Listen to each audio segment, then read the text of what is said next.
Aliens Explored is a podcast exploring famous and obscure cases of UFO sightings, alien abductions and other strange events from both a believing and a sceptical perspective whilst keeping an open mind. I'm Stu Jackson, a professional actor and amateur ufologist with a particular interest in the crop circle phenomenon. I'll be debating that otherworldly visitations are real.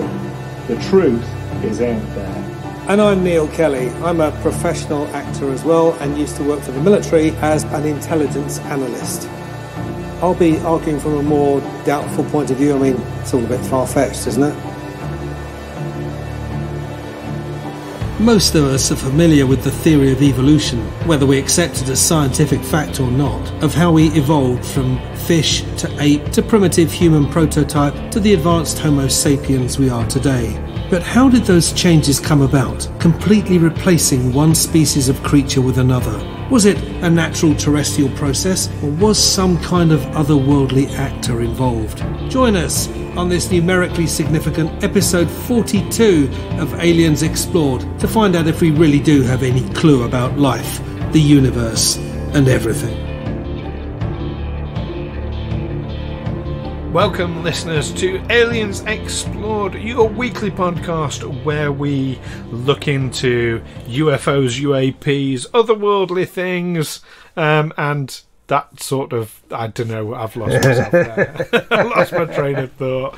But not to worry, you know what you're listening to, that's why you've come here. I'm one of your hosts, Stu Jackson. And I'm your other host, Neil Kelly. And I am so excited about this week's episode, Neil, because I'm quite well known for being a Trekkie, but I am also a huge Douglas Adams' Hitchhiker's Guide to the Galaxy fan. Me too, although I haven't read it for a long time. I really must revisit. Really must. Oh, yeah. I try and reread it every couple of years. Well, I saw something on social media. It was just a comment by an ancient philosopher saying that you should read the same books again at different stages of your life because the book doesn't change but your perspective does, so you get a different experience if you read a book 20 years later. So that's very, very true. And you always see new things as well. You do, yeah. And that's what I find that didn't really mean anything to you when you were young suddenly take on a whole new significance when you're older. Yeah, there are certain books I keep coming back to time and time again, Hitchhikers being one of them.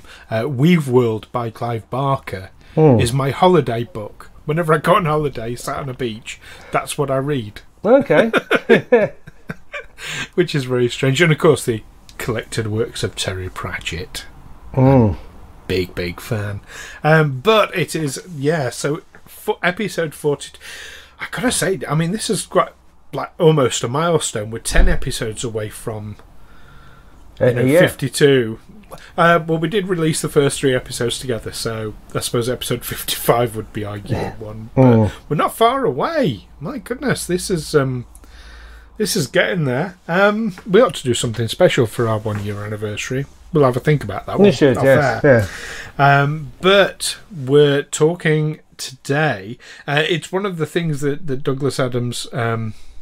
He didn't theorise. No, he put it in one of the Hitchhiker's books, where in Earth's ancient past, the Golga-Frincham race crash-landed on Earth and basically became the dominant sentient species.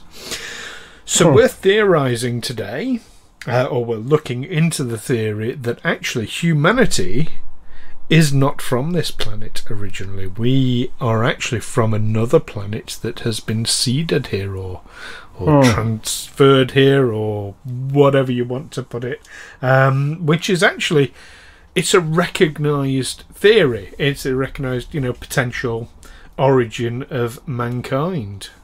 Right. Okay. There was more to this when I started looking into it than I realised.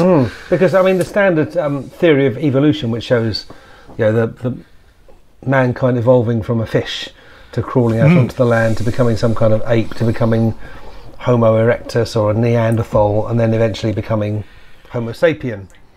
But it's a strange evolution. I mean, I know other creatures have evolved that way, But I mean, Homo erectus was around or Neanderthals were around for 1 million years. They were a very successful creature. They lived among the environment, occasionally offering themselves as a food source. But humans are the only creatures that have changed position in the food chain. We've gone from somewhere down around the middle where we hunt prey, but also we are prey to wild animals, to getting to the top of the food chain.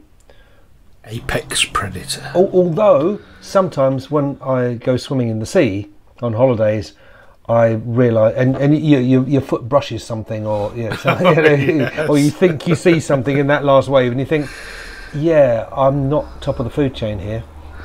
No, well, we're out of our environment. Yeah, in that situation. And I can't see anything below my shoulders. But yes, I mean you're right on the ball there, and we do have this.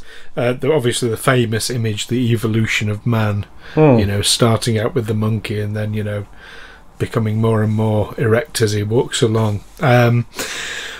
There is, of course, very famously in our evolutionary history, the missing link, which sort of plays into this theory quite heavily. Which, could it be that, in fact, exactly as Douglas Adams portrayed in the book, that humanity, or humanity was evolving down a particular path. We came in and just stopped that, wiped them out, and took over the planet. Now, there is evidence that Homo sapiens and Homo erectus, Neanderthals, lived side by side for quite a long period of time. Yes. So whether it was one evolving into the other or whatever, but certainly this leap was made, this evolutionary leap, and it was there were still Neanderthals around for quite a long. Apparently, Homo sapiens used to hunt them down. Yeah. But what seems surprising to me is that it happened universally. That Homo erectus, what are they? Neanderthals have been completely wiped out. Even when they found a lost tribe living in the Amazon or Papua New Guinea, they are Homo sapiens. They're not. They found traces of ancient creatures. Was there a missing link they found somewhere in Indonesia or? I don't know. Who was a very small man. Right, like a pygmy. Yeah, but not fully Homo sapien. It was some kind of missing link. But okay, I don't have the information to hand. So yeah, there was this. Yeah, I suppose this rapid change. We became something else. Now I can't accept that an alien civilization here landed and just colonised the planet, because for hundreds of years, thousands of years, they had primitive technology. If they arrived from outer space, how come it took them hundreds of years to find that they could fly by harnessing hot air in a balloon? We went for hundreds of thousands of years after becoming Homo sapiens without the ability to get off the ground. Well, I have heard a theory about that, and now this is a theory. It's not one I've come across in my recent research. This is one I heard decades ago, and it struck me as a little bit fanciful, but it's always stuck in my head a little bit. Where the asteroid belt between Mars and Jupiter. This theory goes that was once a planet. That was our home planet. But some disaster was going to happen to destroy the planet. And an alien civilization interceded and transplanted us from there to here. Because, the conditions were suitable for us to come and live here. I've heard similar theories that we were transplanted from Mars to here, that we were the original sort of civilization on Mars, however many million years ago, and we've been seeded here and transplanted here by an external alien race. Now that sounds really fanciful, but it does play into exactly what you're saying why would we not have technology? Well, if we didn't bring any technology with us, or if our development was not at that stage, if we were still in the early stages of technological development, if we'd barely created the wheel or whatever, that would explain why we didn't have technology here. So you're talking about a third party. So you had Neanderthals living on planet Earth. You had more evolved beings, sentient beings living on another planet which was facing destruction. So a third party came from somewhere else with the technology to transport from one planet to another, and seeded us here. Yes. Okay. Now I'm going to play this into sort of modern ufology a little bit, and that would actually explain why you've got these alien visitors, extraterrestrial visitors coming, examining people, doing tests on them, that you hear about in alien abductions, because maybe this is the race that brought us here and they're just monitoring us as we go along. Okay, possibly. But I'm also thinking, how come it happened so universally? How come that one race that was evolved from some kind of, was basically a slightly more evolved ape, became completely extinct? I mean, was Homo erectus living all over the world, or were they only in a few limited areas that could easily be taken over? Well, I don't know. I don't have those kind of answers, but it does strike me that actually, Neanderthal man, Homo erectus, would have only been in certain areas that were easily accessible. Now, as I understand it, they were fairly nomadic, so they would have travelled, but at the same time, they can't cross vast oceans because they weren't seafaring. So it's only basically places you can get to on foot. Yeah. So they wouldn't have travelled that far unless there was an external influence again. But even the early Homo sapiens lived in pretty much the same way, didn't they? They would be hunter-gatherers. They couldn't develop any kind of civilization because they're constantly on the move, and everyone has to concern themselves with hunting or gathering food, which is exactly the way that the Neanderthals are living, except that Homo sapiens are better at it because they've got bigger brains and they can organise better, and they can actually hunt down the Neanderthals in a way that Neanderthals. I mean, I can imagine occasionally a Homo sapien will be caught by Neanderthals and come to a sticky end, but more often than not, it'll be organised Homo sapiens hunting down and maybe eating, like chimpanzees eat other monkeys, don't they? So. Well, I'm gonna throw this speculative. Right, I'm gonna go right down the rabbit hole here, and I'm gonna speculate even further. That what if this third party, the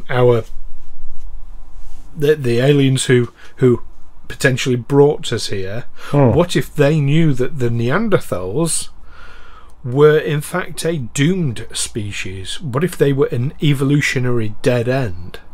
That were going to die out anyway? That would again make Earth the perfect place to bring a not dissimilar species. Yeah, or maybe there was some natural cataclysmic event, like the meteorite strike that wiped out the dinosaurs. That there was something, Yellowstone Park erupted or something, caused widespread devastation. Okay, let's all settle down now. The dust has settled. Let's plant our hybrid beings. Could be, but I mean, we would have evidence of that in the way that we do have evidence of the meteorite strike that wiped out the dinosaurs.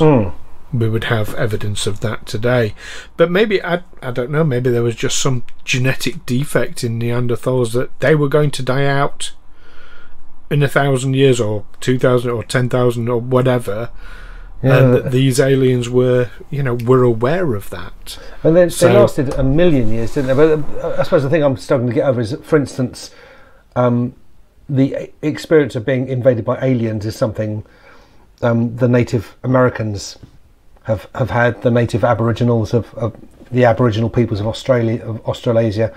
They've had the experience of suddenly finding these new arrivals with far greater technology. European settlers arrive with far greater technology, and of course they keep that technology and they use that technology to subjugate, exterminate, and colonize this new world that they found. So I would have thought, people coming from another planet, they would have brought a certain amount of technology with them.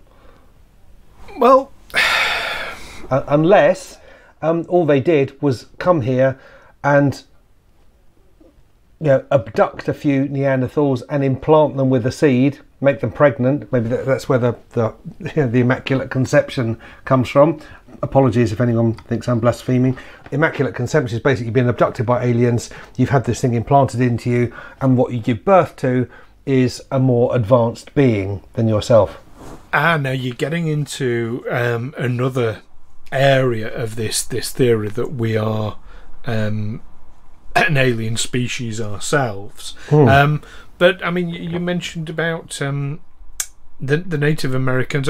I mean, almost every religious text can be interpreted in terms of the gods as being aliens, and we've certainly covered that in previous episodes as well. And one last thing, just to kind of close up before we go down to this sort of panspermia route, which is a whole other section. This idea that we, as we are today, or slightly evolved, but pretty much as we are today, were transplanted from another planet. Our circadian rhythms, so our body clock, as we know it, doesn't match Earth. Right. It's slightly out from Earth. It's similar, but it is slightly out. So we're kind of not in tune with the vibes of the planet in the way that all other creatures are. Yes. And of course we are the only creatures who have this mental capacity that I think we're the only creatures who understand our own death, don't we, and speculate about what happens after death. My cat has no concept that it's going to die one day. I don't know. I think, having had a lot of animals over the years, I think they are aware of the concept of death. I think most animals are. I don't think they think in terms of afterlife. I don't think they think like we think, but I think they have an awareness of death. Certainly. And when you hear about the faithful dog will sit by his master, as his master's dying and things like that. They know. They know. Or the hospital cat that will sit on the bed of the next person to die. Exactly. Yeah. Your time's up when that cat comes and sits on your bed. Yeah. Doctor Sleeps. Good Stephen King book about that exact thing. So now, you started down a route there that maybe we have been colonized from aliens through this panspermia, where basically this idea that our genetic material was implanted onto the planet by an external force, either deliberately or accidentally. Nobody's sure. The origins of life on this planet are vastly unknown. Nobody really knows. They can only theorize. And one major theory is that biological life was brought to this planet on a meteor. So that's reasonable. If that was a deliberate move, And is there any knowledge or any information about whether the first Homo sapiens were born to Neanderthals? They would give birth to this creature that's a bit like them, or quite a lot like them, but different in so many ways, and they would just, this young lad's a bit odd, but we'll treat him as one of our own, not realising that actually, we're having a bit like the children of the damned, or the mid-witch cuckoos. Suddenly, all the women are all pregnant, and they all give birth to these strange children with what seem to them to be supernatural abilities.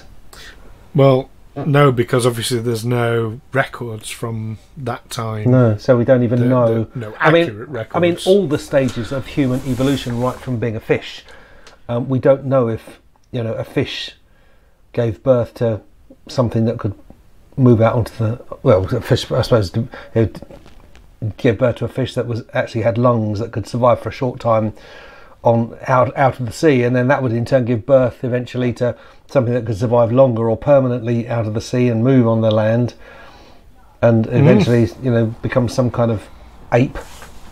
Yeah. Well, I mean, there are you can see over time through fossil records and obviously skeletons that have survived. You can see the development, the evolution. That's where the whole missing link thing is so stark. Is suddenly there's this gap that they can see how maybe one could get to another, but there's a sudden gap where we don't know what's going on in between. And of course there isn't a fossil record of us. We haven't been around long enough to be in the fossil record. No, we haven't. That's very true. Yeah.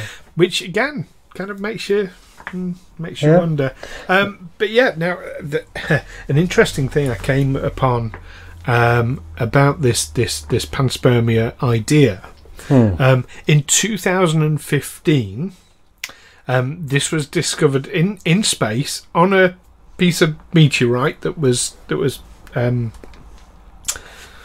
suppose captured or collected or however. They discovered a small, and I'm talking microscopic, it was the width of a human hair, a metal ball. It was made of titanium and vanadium. Inside was a gooey biological material. Wow. Now they've no idea what it is, but it has been theorized that maybe this is genetic seeding material for planets. That we found a way to...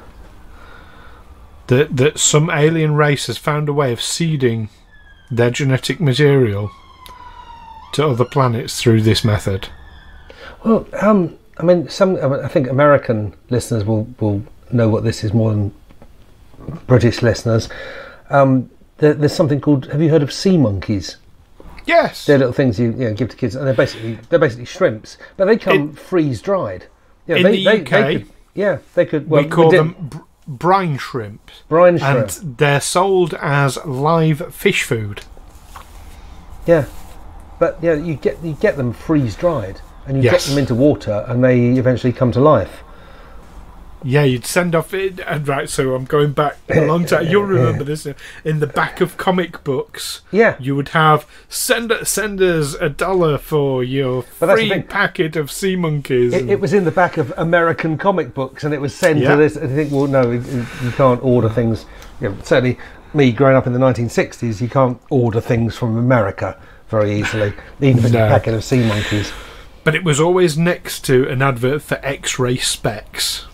Yes. And I always wanted to know how they work. I had a pair when I was really young. Did you? It was just cardboard with a tiny pinhole cut in. To this day, I don't know how that would have worked. Well, I think when you hold up your hand, when you put a light behind your hand, and it looks like you're looking through through the bone, looking at the bones of your hand. It's an effect. Yes. But, yeah, you can get that effect. Did I ever tell you about the time I was with my boss, and we had this book. I'd ordered this book for my brother, and it was about Harold Lloyd, the silent film star, big star. But when talkies came in, he kind of dropped out of that, and he took up photography, and he photographed pretty much all the famous women of the sort of 1940s, 1950s.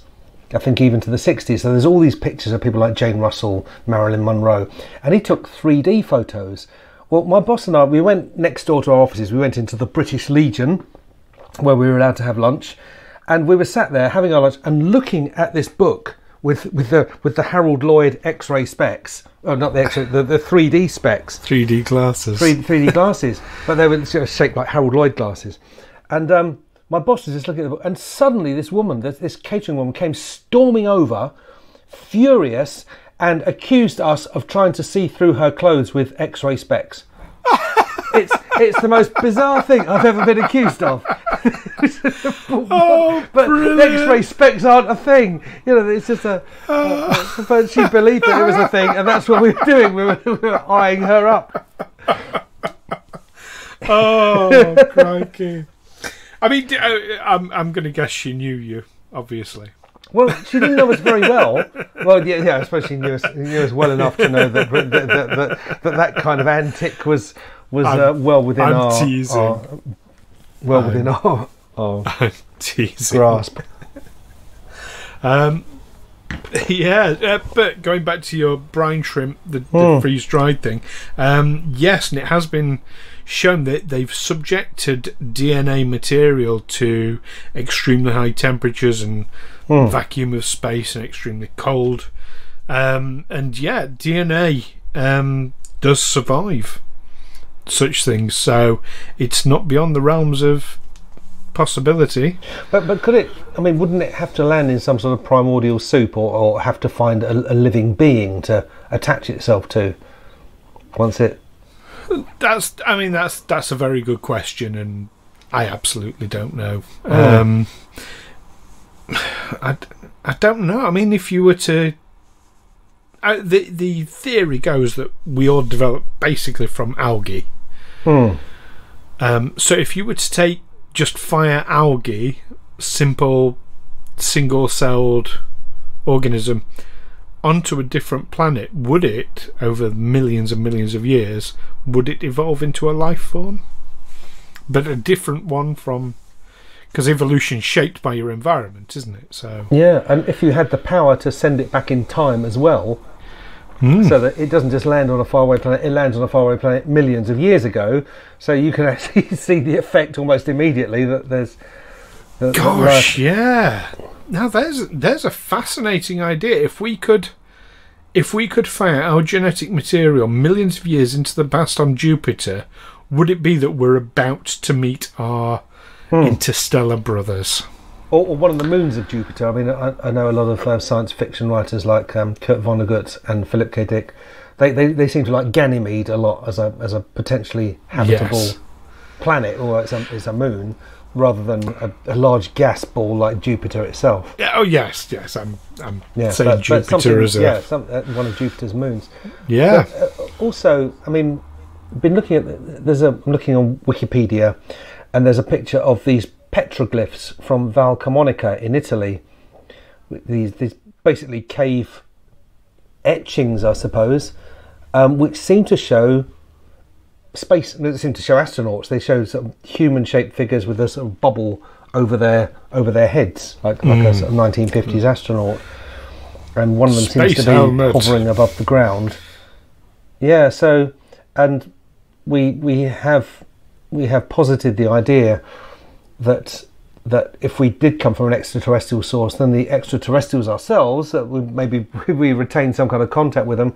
Of course, we would regard them as our gods. People that live in the sky, their spacecraft, of their flaming shields or their flaming chariots.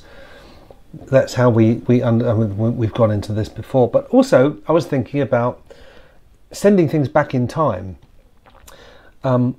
Whether extraterrestrials are actually what we're seeing as ourselves in the future.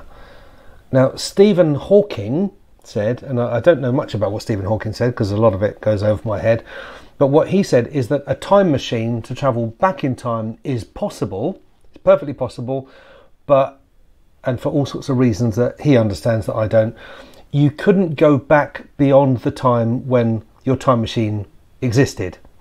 So if I built a time machine today, 10 years from now, I'd be able to use it to come back to today, but I wouldn't be able to go back further into the past. But that's what Stephen Hawking understands. Maybe it is possible to travel further. I mean, the value of that will be, for instance, if we sent a manned mission, a piloted mission to somewhere in the Alpha Centauri solar system, which is was it 1 light year away?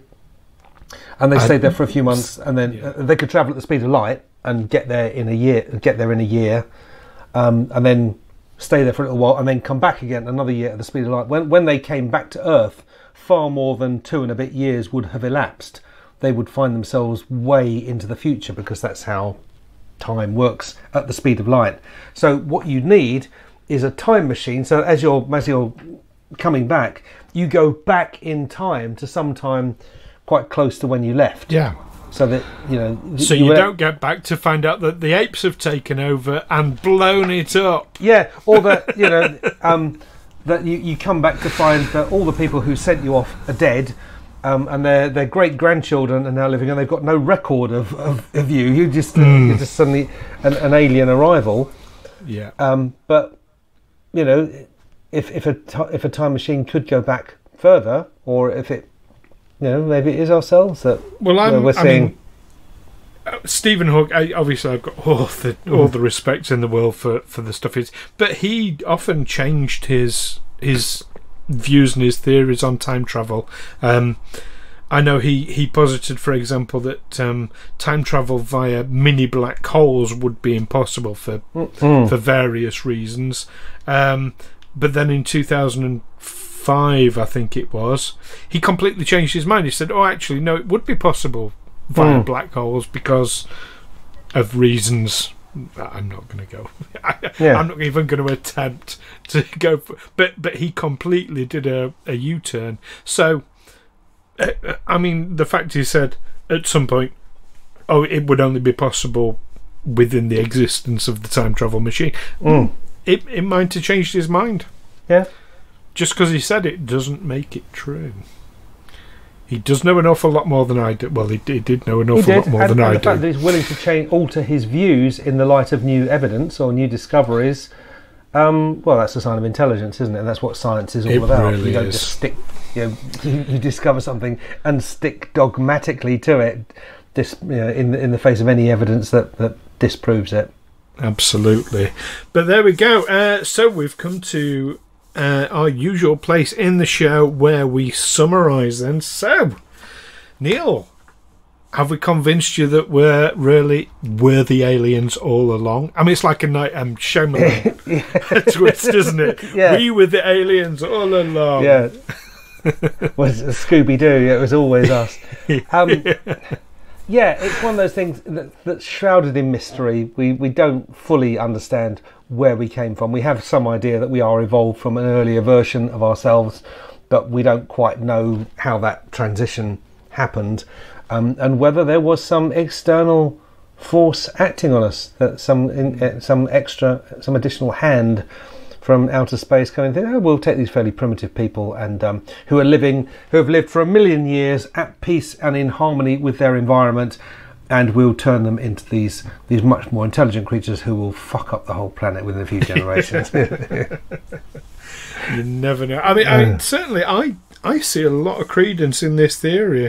I think it bears out, and hopefully one day as our own technology advances and our understanding of the universe and the planet and ourselves improves, we'll one day get the answers. Probably not in our lifetime, Neil, but one day. But what do you think, listeners? Are we talking a load of old tosh here? Is the idea that we've come from aliens utterly silly, or do you agree? Do you think that there is some definite possibilities? Do let us know via the usual means, Twitter and Facebook, by searching Aliens Explored, and you can find the links at aliensexplored.com. And don't forget, if you're enjoying the show, leave us a review, because they really, really do help small podcasts like ourselves. We got a really good one next week, Neil. One of our regular listeners, who, for reasons we are going to refer to as Barry, has been in touch. Now, Barry is an aeronautical engineer, and he's got some fascinating information for us about some aircraft that's being developed that may relate to a lot of UFO sightings. That's something to look forward to, isn't it? Absolutely. Can't wait. So join us next week when we will be talking to Barry on the stream, on the podcast, on the stream, on the podcast. Well, we are kind of live streaming it, so we are free flow. Well, we're not live streaming. No, it's like us, but with someone else in the room. We're doing this live as we record it. Yes, recorded live. Yes, without a studio audience. Yes. Fantastic. But yeah, you don't want to miss that one next week, listeners. Bit of a coup, bit of a scoop for us. So in the meantime, keep watching our evolution as a species and the skies. And your space monkeys, your sea monkeys. Sea monkeys, space monkeys would be another thing. Take care. Bye bye. Catch you next time.